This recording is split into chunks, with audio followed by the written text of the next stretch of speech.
Hello, everybody. I hope you can hear me in here. I just wanted to share a dream that I had last night. Um, I find it really interesting, of course, in the middle of the time that we're in, and I'll probably do another video on um, this coronavirus and all that stuff later. But anyway, in the dream, it was like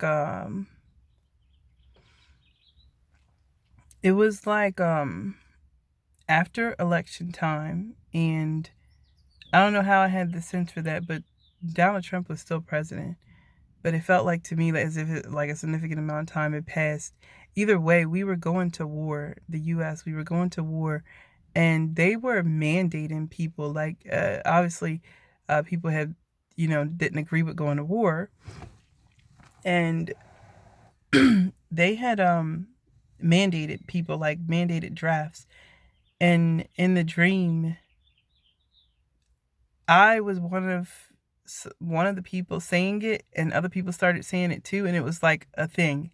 It became a thing that black people and other people of color were like, no, we're not going. Like, we refuse to go. And like, okay, last time you heard that was like the Vietnam War. And of course, Muhammad Ali, being a famous person, was one of the first people to say no, like, we get treated like second class citizens here. And it was like that ideology. Like, people were realizing, like, we supposedly have rights as U.S. citizens, but our rights are always infringed upon. And as a black person, Hispanic person, a person of color, it really is just those two races because they don't treat other people of color um, so poorly. Like Indians and Asians, they don't get treated nearly as poorly, but as black people do. But in the dream, everyone said, no, we're not going. In prison, I said, that's what you're going to do. But we're not going to this war. And when I tell you that it was like so many people, it was in the millions. Like, everybody refused. I would say if it was like out of 100% of young black men that were eligible, a good 95% were like, we're not going.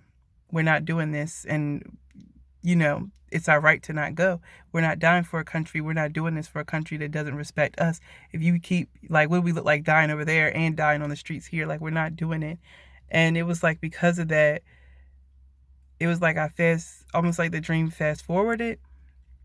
And because so many people refused to go, it wasn't just black people that refused to go, but like a massive number of black people refused to go in this war.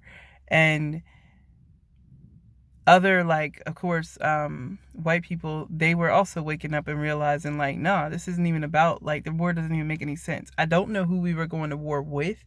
We were just going to war. And in the fast forward part, it was like they started redoing the Constitution. They started rewriting the laws. Like, there was a new government being built. The war was like, I don't know if it was canceled, but it was sort of put secondary. And because of the political outcry of people refusing to participate in it, because that's all they're doing is, sacrificing their citizens when we go to war. Because people refuse to participate in it, it was like two things. More people became ill suddenly, like as if the government was attacking people, and secondary, they started to rewrite the laws. So it was like a balancing, which I would say that's what's going on now. Is right, like, we're not. They say that it's about overpopulation and all that kind of stuff um, with this coronavirus, but I don't look at things that way. Like, I don't look at it from the left side or the right side. To me, the earth needs to be brought into balance. Humanity needs to change. There needs to be some changes in order for us to survive on this planet. And the planet itself will not allow us to destroy her. As much as we think that we can, we can't. And I don't think that, obviously, I do think the virus is man created. But there's a lot of unnatural things happening in nature that I think are, definitely about to bite us in the ass. So I don't know. I say all of that to say the dream was weird because it jumped around. I don't know if that's going to happen in the future, but it would be awesome if people finally fought for their rights to live, because we don't live free in this country. There's so many um, of our rights that are infringed upon. And just looking at this, like, it really, a cardinal. That's so cute. It's a male cardinal. Oh my goodness. Um, it's springtime here already. There's like blossoms on the tree already. It's already like little yellow flowers um, on this tree in my front yard. There's a little cardinal visiting. Um, and I sound crazy because I got allergies, but it's all right. But anyway, um, I'm saying it's crazy that it's supposed to be just a virus, and everybody's acting like this is hurricane season in this bitch. Like, there's no toilet paper, there's no water, there's like not stuff around when you go in the store. Like, people are just tripping, and there's nothing more than flu symptoms. Now, yeah, people die from complications of the flu all the time. The real flu, like influenza, that happens every year, more people die from that than have died from this coronavirus. But it's just like the fear, the level of fear, the level of, I don't know, I gotta talk about it. I wasn't planning on talking about it, and I wasn't planning on making this video long, but for quite some time I wanted to do a video on groupthink, and I have done a video before on energy, and I might just reiterate those topics soon, because all they're doing is playing on your energy. All they're doing is allowing your fear. Fear is a strong emotion. I've talked before about the fact that fear is on that lower, what's the word? Lower spectrum. When it comes to vibration, it's a lower vibration energy, but it doesn't make it not strong. Love is, the highest vibrations, and it's also strong. But if you get everybody watching the news and everybody talking about a particular virus and everybody's on it, the more people that are afraid, the stronger it is. And you don't know what the hell your energy is being used for. So for me, I don't watch the news, but I see it all over social media, so I know it exists. I'm not dumb. I get emails at work and stuff about it, but I work from home, so I don't care either. But it's just like everybody wants you to be afraid. And you have to understand, like, first of all, it's mostly dangerous for young children and for the elderly. Like, you need to put some common sense on it and just take regular precautions and be clean. Um,